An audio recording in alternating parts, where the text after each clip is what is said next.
Hello everyone, welcome back to another new video, and today I will be showing you an example where black can overcome a seemingly brilliant defense with the help of a must-know technique.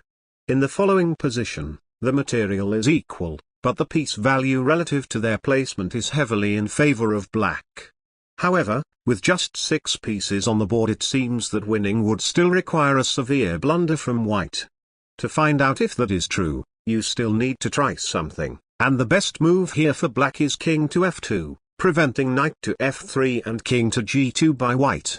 h3 here allows knight to g5, so white plays knight to h3 check, but after king to f1, the king still cannot move, and with g5 and f4 being off limits for the knight on h3, knight to g1 is forced, allowing black to restrict white's pieces even tighter with knight to g5. But black is just a move late, as white can give his position just a bit of breathing room with the brilliant move pawn to h3. With the king now able to go to h2, it seems that white can never run out of moves. Do you think that is true? It is easy to say yes and accept a draw, but to win in chess, you must always look for ways to prove your opponent wrong. If black can move the knight to f1 after white's king moves to h1, white will actually be in zugzwang, and must give up the knight. But that seems impossible because for that to happen, black's knight must be previously on a dark square to move to f1 when white's king is on h1, meaning that the knight should be on a square of the opposite color to white's king, which isn't the case here. Black can move the king, but to prevent king to g2 it must go to f1, after which it must move back if the knight wants to reach that square when white's king can move back also, and nothing has changed. Is this how the game will end? Not so fast, because black can demonstrate a higher skill level than white.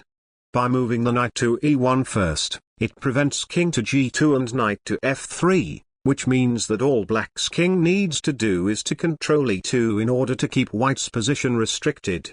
Now, on what squares can the king control e2? That's right, and what does this remind you of? Triangulation. Now the winning plan for black is simple. Black's king will need to lose a move by moving to e3, d3, d2, and then e3.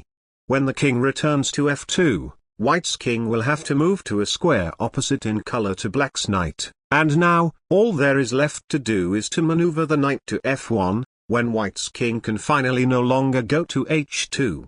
With the knight finally captured, the rest is an easy win as black can take on h3, control h1 with the knight, and finally, promote the h-pawn to a new queen. An instructive example of why you should always know your basics.